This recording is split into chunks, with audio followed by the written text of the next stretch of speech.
Hola, ¿qué tal? Mi nombre es Deyanira Rodríguez Hernández, soy licenciada en Pedagogía y estudiante de la maestría en Psicología Educativa en el Colegio de Estudios Superiores Valle de Castaño.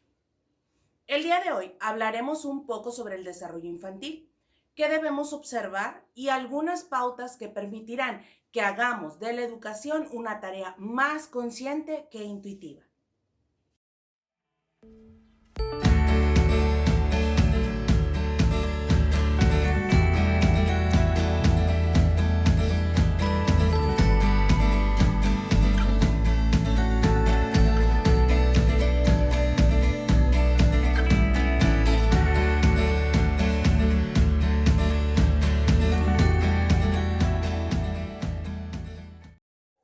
Mucho se habla del cuidado, desarrollo, bienestar emocional y social de los individuos, de cómo algunos adultos actúan de manera descontrolada e irracional ante situaciones de la vida que a nosotros nos parecieran bastante cotidianas o simples, o con total apatía e indiferencia ante situaciones de verdadera relevancia para los demás.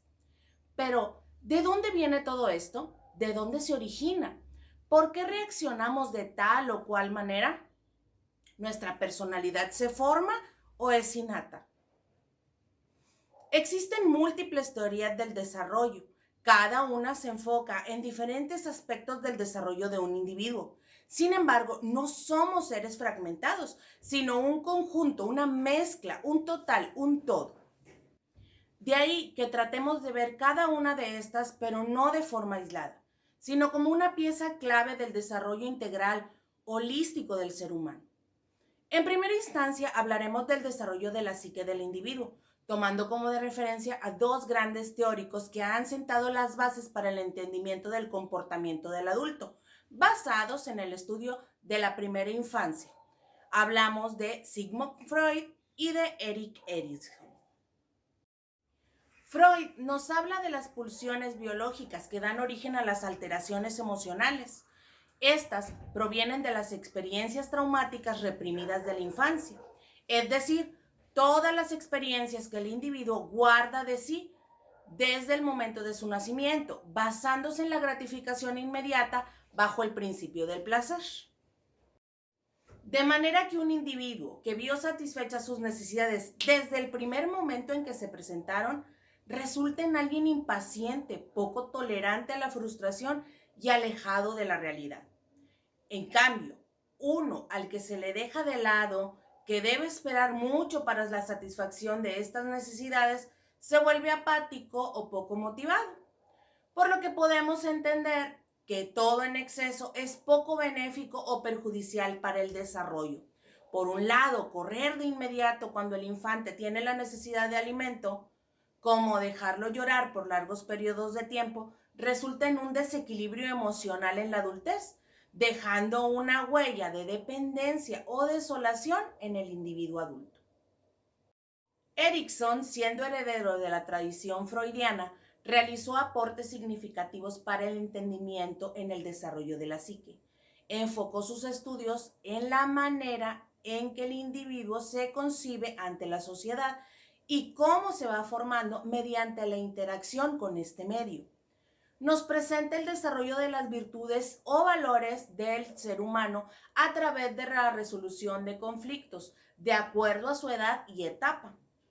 Tomando el mismo ejemplo de la necesidad de alimento, Erikson nos presenta esta situación como un conflicto que se debe resolver. Debe generar tolerancia en el pequeño. Por ejemplo, satisfaciendo su necesidad de alimento, pero no de manera inmediata, sino más bien generar la interacción con él de manera que se dé cuenta de que su deseo será satisfecho, pero no en el momento exacto de la exigencia. Tanto Freud como Erikson se adentran en la importancia de las emociones, sentimientos y motivación que mueve al ser humano en su vida adulta y que proviene de sus primeras interacciones con el mundo, la satisfacción de sus necesidades y cómo se dio. A partir de esto, podemos afirmar que el desarrollo de las conductas del individuo se debe a la interacción con el medio ambiente, con las personas que lo rodean y de las que además aprende, formando así una respuesta que deberán presentar ante eventos de la vida cotidiana.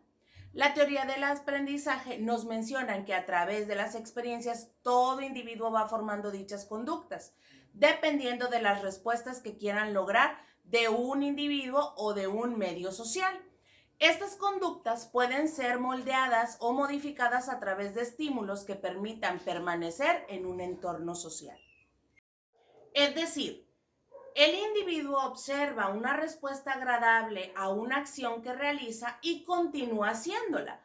Por ejemplo, un pequeño que inicia el preescolar nota que recibe una estrella cada vez que realiza las tareas de cierta manera.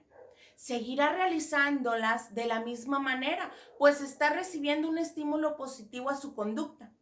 De igual manera, modificará su comportamiento o su respuesta al recibir un estímulo negativo, que no es lo mismo que un castigo. Tiene más bien que ver con el hecho de quitar y no es necesariamente algo malo, pues como en la ley de los signos, negativo por negativo nos da positivo. Por ejemplo, el pequeño que ha manchado su camisa favorita de jugo y no quiere quitársela, pero tampoco quiere estar mojado e incómodo.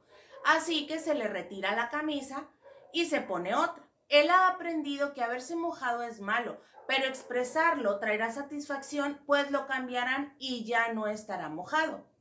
Un castigo, por el contrario, impone un evento adverso. Por ejemplo, decirle, ya no vas a tomar jugo porque te ensuciaste. Y añadirle una carga emocional de enojo o molestia probablemente evitará que el niño vuelva a mancharse, pero que al volver a suceder sienta miedo o inseguridad de expresarlo.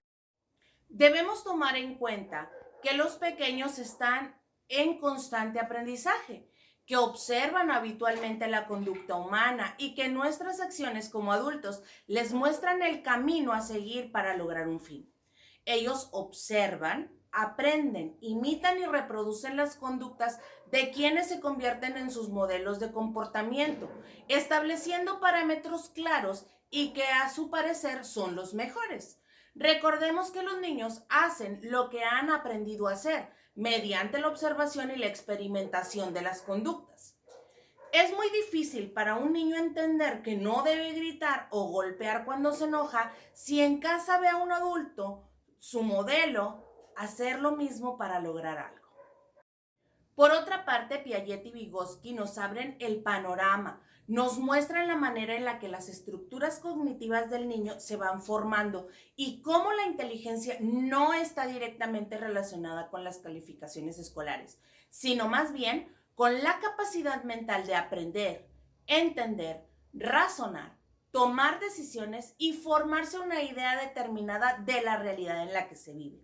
Piaget menciona que durante su crecimiento los niños desarrollan su cognición a través de estructuras existentes a las que se les va añadiendo información, resultando así en estructuras mentales más complejas que le permiten entender y manejar la realidad en la que viven. Yendo desde la actividad meramente sensorial y motora hasta el pensamiento abstracto.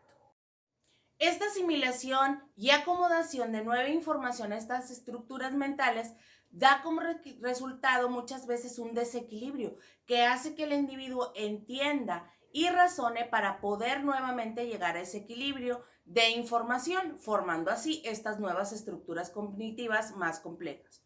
Por ejemplo, en principio, el niño conoce a un ser con pelo y de 4 patas como un perro. Ya todo lo que entra dentro de esa estructura le llama perro.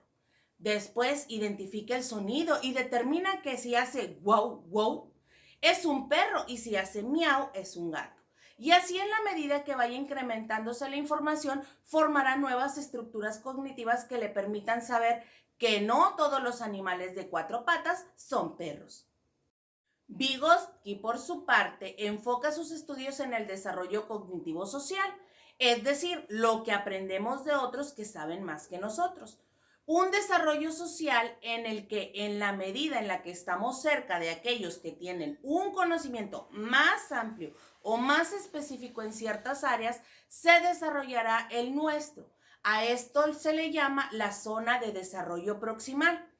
Por ejemplo, un pequeño con el que se habla constantemente y es escuchado tendrá mayor desarrollo del lenguaje, pues recibe y emite información de una o varias personas que funcionan como su guía de desarrollo. Pero ¿cómo funciona? Es un proceso mental que implica la percepción y el manejo de la información de manera continua, que con la edad adquiere velocidad, complejidad y eficacia del pensamiento mental.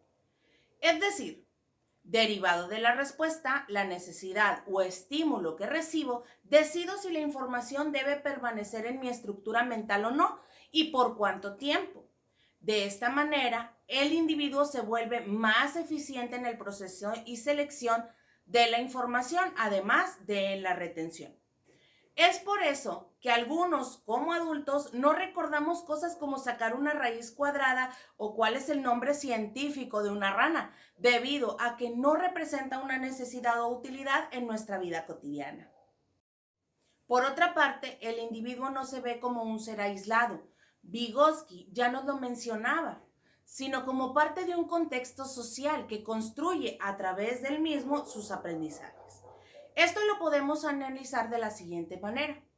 Si vemos al nuevo ser como una pequeña planta rodeada de elementos que pueden incrementar su crecimiento, exponenciarlo con raíces fuertes y resistentes, o rodeado de elementos tóxicos que no le permiten un sano desarrollo y, por lo tanto, entorpecen su crecimiento. De la misma manera que la planta interactúa y reacciona al ambiente que lo rodea, del mismo modo el niño se forma en función de quienes interactúan con él. Adquiere los mismos patrones de conducta y culturales.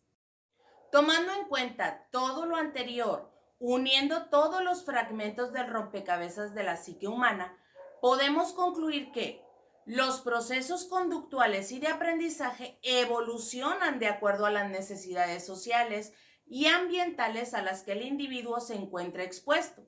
Si bien es cierto que hay marcadores establecidos por algunos teóricos refiriéndonos a metas o logros de los individuos, también es cierto que estamos en constante evolución.